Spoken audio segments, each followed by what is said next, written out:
I think just believing in your network. There's so many people, and something that I've seen along the way that's really been amazing is there's so many people that are out there that are willing to help you. It's not about cold calling anymore. It's about showing up at events. It's about being there in person. We do a lot of roundtables because it's about building community and offering value beyond just that individual hire. For me, failure isn't an option. I really launched Noble taking all of the things that I'd learned from the years of being in big recruitment space and small recruitment space and kind of seeing what worked and what didn't. Welcome to The Growth Switch, the podcast where we dive into the strategies, struggles, and breakthroughs of bold business leaders. I'm your host, Jules Fox, growth strategist and lead content creator at Aries Media. I'm here today to uncover how today's top brands are scaling, overcoming challenges, and unlocking sustainable success. Now, for those of you just tuning in, Aries Media helps grow successful brands like yours with comprehensive hands-on support for sales, business development, and performance marketing. Go ahead and drop growth into the comments if you want to learn how to do that. Now, today we have a very special guest. We have Sue Bortone. She's the founder of Noble Talent Group. She is a Harvard certified change management expert and Forbes contributor, and currently the co-chairwoman of the mentor committee for She Runs It. She connects creative and marketing teams, helping them scale with flexible, high-impact talent strategies and leadership advisory without sacrificing speed or culture. She's helped hundreds of people find their dream jobs. She's helped leaders level up their skills. She's helped founders grow their teams, and she is working with startups to Fortune 100 brands. My goodness, Sue, welcome to the podcast. Thank you so much, Jules, for having me. Super excited, big fan of the podcast and your work. So I'm excited to chat. Oh, awesome. Well, we're so happy to have you here. I actually had to reduce the amount of content I had for your introduction. I'm like, where do I even start? Where do I even go with this? There's so much. It's amazing. So, okay, I'm gonna get right into it. I would love to know the origin story behind Noble. How did you see an opportunity, product market fit to open a recruiting agency? Yeah. So I was in the recruiting space for, a dozen plus years and worked for a lot of the big recruiting firms, New York based, led the headquarters and helped grow the teams. And like many people in the recruiting space, I had been laid off during, the post-COVID years when things got tumultuous. And for me, failure isn't an option, right? There's just a matter of like, how do I get through this hurdle? And at first it was a blow, to the ego, but then it happened a couple times. And I kind of realized that the market is what it is. And that's not going to change. So I need to change my approach. And I had always been an entrepreneur at heart and figured, you know what, it's time to bet on myself. So things happen for a reason. And when it happens twice, it's kind of that switch of like, okay, maybe this is the universe telling me that it's time to like get pushed out of the nest and fly on my own. So I really launched Noble taking all of the things that I'd learned from the years of being in big recruitment space and small recruitment space and kind of seeing what worked and what didn't, and just building a better model and meeting clients where they were at the time. A lot of the big recruiting firms are all built the same way. They're 30% for full-time fees and they're hitting costs for, hourly rates. And I wanted to make something that was more affordable. So we charge less than half the rate, but we bring the same level of expertise and we add in advisory and work with a lot of small to mid-sized companies that are growing because they're the ones that are underrepresented, that nobody's telling their brand story and helping them get out into the marketplace. And they're not attracting the same level of talent and they don't have the same budgets to hire. So really launch Noble to be their champion and to help them grow and scale smartly and affordably. Yeah, I mean, I think that is a noble concept, really no pun intended. There's a way that you are doing this in which you're competing against really big players in the space. So how does a smaller recruiting firm compete against some of these bigger players? So as a smaller recruiting agency, how are you? Yeah, that's a great question. I think a lot of it is the reputation and the quality that we bring to what we do. My entire team comes from the big agency world and we've learned what works and what doesn't work and how to deliver beyond that level of service that they're getting and that they're expecting. But also just the fact that being a small agency, we meet clients where they are. We don't worry about the bottom line and, staying on our prophecy and having our vision fulfilled, but it's about being a service industry and meeting clients where they are, being able to understand their needs and pivot to their needs. And that's really what we've done throughout the trajectory of the company and being in business, is being able to adapt to what we're seeing in the market and what the needs are, because our business isn't about us. Our business is about our clients and about the talent that we're placing at the end of the day. Yeah. Yeah, I mean, a lot of the times, especially in businesses, B2Bs, where you're helping other businesses, it's not about you, it's about them. It's about helping them along their journey, hiring to make sure that they have the right support. So how do you help companies move fast and build the right team foundation? A lot of these small to mid-sized businesses need help along a journey, along a timeline of hiring. Yeah, that's a great question. That's part of why I created Noble to really support the small to mid-sized agencies and brands because they're in such this unique space where often founders come into being founders by accident or they only bring one piece of the puzzle to them. So helping them holistically understand the landscape and how to scale successfully is such a big part of what we do. So it's not just about being a staffing partner and a recruiting partner and about fulfilling the headcount, but it's about coming in and really we're doing a deep dive and offering that advisory service to be able to understand what are the pain points, what are the challenges, what are the goals, and really building that right foundation because you can't build a skyscraper without it. If not, you're just going to topple over. So you can't just keep adding headcount and hope that you're going to get to where you want to be. But you need to understand what each person brings to the table and what are the gaps that you're trying to fill against and how do we get you there overall. So we really come in as a brand partner and help them understand those goals and write their brand story and then connect them with the best experts that are out there. And I think it just comes from caring. It comes from the fact that we're a small team. So our recruiters really get to understand the needs of the clients and tell their brand story on their behalf. They're not working on 20 different clients at a time. They're really invested in those partnerships and understanding who they're representing. Yeah. Yeah, the skyscraper analogy is really good. I feel like a lot of founders out there are building skyscrapers and they've got the materials, right? And they've got this really cool architectural design, but then they don't have the people, right? And then you're like, oh, okay, the blueprint is fantastic. These materials look very solid. You're going to have a great skyscraper someday. But in the meantime, you want to get some workers to actually build this with you, Yeah, it's tough. And it's something that we see all the time. Founders, especially when you're in that small business stage, it's very hard to not be your own bottleneck. And we get so into the work. And, we've all been there where you're so passionate about what you're building and you have that vision and you want to hold on to it because it's your baby. But at the same time, you get to this pivotal point where if you don't bring in the support, you're not going to scale. You're not going to get to that next level. And sometimes it's like bringing in somebody who's fractional just to help you get to that next stage. But there's so many amazing people out there that are experts in the field that you're going to, right? That have walked in your shoes before you. And having the support of those people in that network is key. And also not waiting to hire when you're in that desperate mode where you've already outgrown the space that you're in, because then you're not at your best. You're not hiring out of growth mode, you're hiring out of panic. And that tends to be a different mindset. Absolutely. I mean, it sounds like, proactive versus reactive. Like any problem, if you're steering your boat, and you see an island up ahead of you, all you have to do is turn 1 degree if you see it far enough in advance. But if you're not looking, and you're 10 feet away from the island, you can't even steer 90 degrees and you may end up hitting the island. So absolutely avoiding problems long before they happen. Yeah, So, definitely.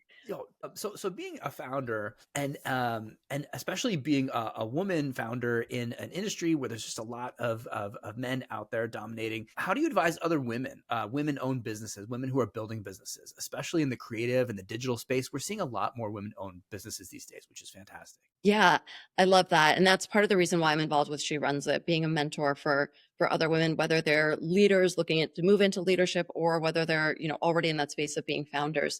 I think just believing in your network. There's so many people, and something that I've seen along the way that's really been amazing is there's so many people that are out there that are willing to help you.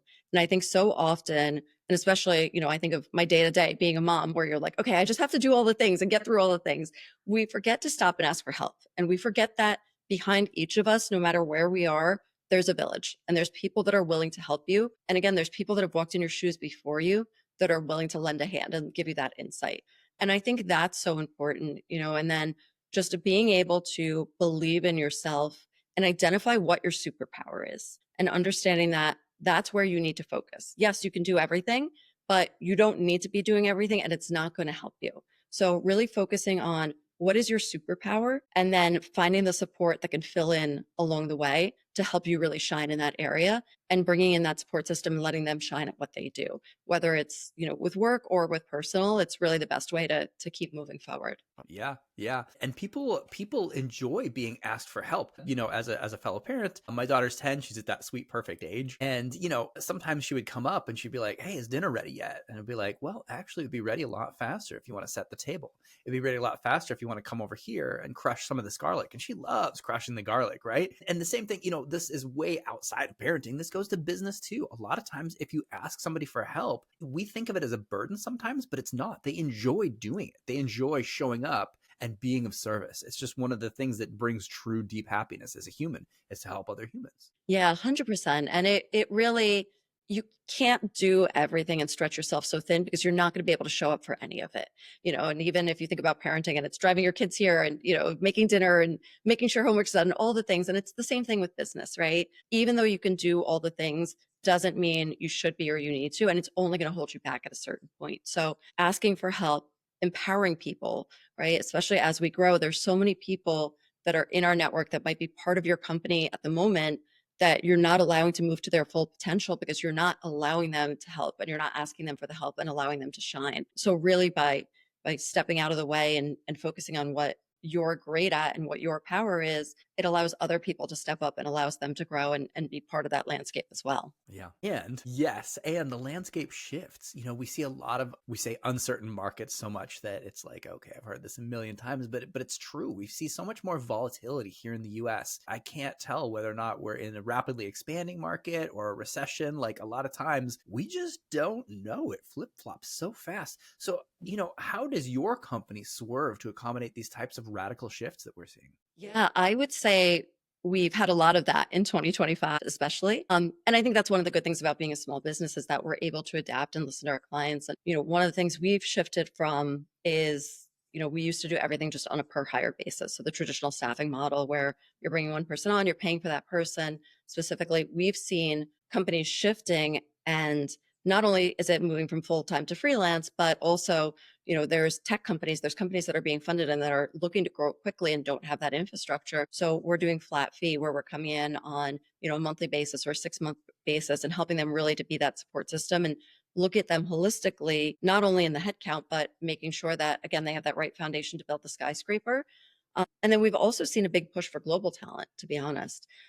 Especially when we're looking at US, looking at the Latin American markets, there's not a big time difference and there's a lot more affordable hiring that's coming from that space. So where companies are uncertain about their finances and are trying to, reduce some of that spend on their full-time employees, they're pivoting into bringing in nearshore and offshore talent on a freelance and fractional basis as they're growing and scaling and making that a part of kind of their full ecosystem. Yeah. Yeah. And you spend so much of your time helping people as a mentor, as a company that literally helps other companies grow, gives them the blueprint, the foundation so that they can grow bigger. So let's get into your company a little bit more. What is your strategy for growth? How do you grow your own company? Yeah, great question. I think a lot of it comes down to the team.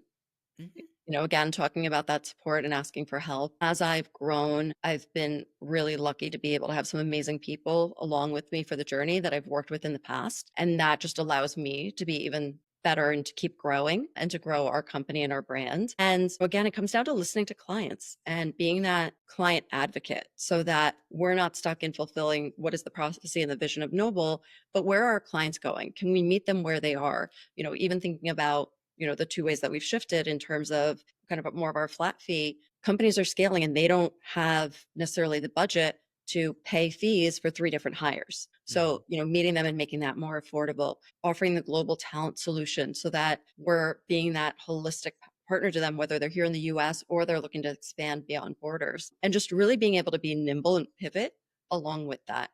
Obviously staying true to who we are and our mission, but really being able to adapt to the changing times and what we're seeing and what the needs are and meeting people where they are. Yeah. Yeah. So, did you ever see the movie Limitless with Bradley Cooper? I think I have. Oh man, it's pretty fantastic. So, they invent this pill where you suddenly use 100% of your brain. So, say you were given this opportunity to just use 100% of your brain at the same time, which is inhuman at this moment. If you wanted to 10x your company over the next 2 to 3 years, how would you continue delivering those type of results at scale? In other words, rather than, the referrals thing, which is always fantastic, and working with clients you already have, which again is fantastic and the great foundation for doing business, how would you 10x the company? What kind of ideas do you have of just like massive growth going forward? Yeah. So we've had to obviously evolve who our client base is over the years as well. A lot of my past, I come from being an agency creative, ad agency in New York. And so really my foundation is within creative digital marketing, that space. But we've even pivoted who our clients are and are focusing on private equity, venture backed clients. We're working with fintech companies because we're seeing such big growth there. So part of that is, also adapting who our client profile is and being able to understand that need in the space that we work in within creative digital marketing, production, account services. It's easy because every company has that need at some level and at some capacity. So we've been able to adapt in that sense. We also are, it's about getting out there. It's about being able to be in front of people. And I think people connect differently than, it's not about cold calling anymore. It's about showing up at events. It's about being there in person. We do a lot of roundtables because it's about building community and offering value beyond just that individual hire. But even the roundtables, it's an opportunity for people to speak to their peers about how people are attracting talent, what's shifting culture, what people are looking for in the market. And it's really driven by the people that are part of the conversation, not by us. Yeah.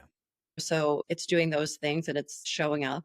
And then it comes down to honestly like smart hiring, just like we work with our clients on. It's having the right team and not over hiring for the sake of hiring, but making sure that we're keeping the quality in every person that we bring to the table because they're part of who Noble is. Yeah. I mean, the company's as good as its people, right? Yep, 100%. It sounds very human. It sounds very much like it's based on compassion and empathy. Do you feel like you have a way of connecting with people that's very empathetic, based on your years of experience in the industry? I mean, I think it's about just showing up authentically, and talking about the fact that we're built on people and passion. We're not built on the finances. Or like I mentioned, we, charge less than half of the costs of the regular agencies. We do everything transparently. So even with freelance, there's no hidden cost. And because we're only charging 25% instead of 100% markups, it puts more money in the pocket of our talent at the end of the day. So it's about leaning into those things. At the end of the day, I really wanted to create something that I was proud of and that my kids could be proud of, and it's not about driving revenue and driving bottom lines and numbers, but it's about the difference in the impact that we make for so many other people. And it's about doing the right thing and letting everything else just follow. So it's really at the core of what we do. And the more people that we could talk to about that, I think it just really helps us expand, the understanding and expand what the staffing agency and staffing industry is. Yeah. Yeah. It reminds me of a Tony Robbins quote that I love. He's like, are you doing well or are you doing good? Like, are you doing good for the world? And I love that concept of just showing up, being authentic, being genuine, and then having the business flow from there versus trying to do it the other way of just like, let me get the sale and then I'll be human with you. I don't think it works that way. I don't think you can flip that. 100%. It's all about the good karma, right? If you put good things out there, good things happen. Yeah. And I've been lucky to build a team that really cares about what we do. Yeah. So how do people connect with you? How do people find you online and Yeah. do business with you? Yeah. So we are nobletalent.group. You can find me on LinkedIn, Sue Bortone, or Sue at nobletalent.group. Okay, yeah, fantastic. And for all the viewers and listeners out there, those links are going to be right below. You can click them, you can find her, you can work with her. Sue, it's been fantastic having you on the podcast. Thank you so much for your time. Thank you so much. I appreciate it. It's been great. Oh, yeah, fantastic.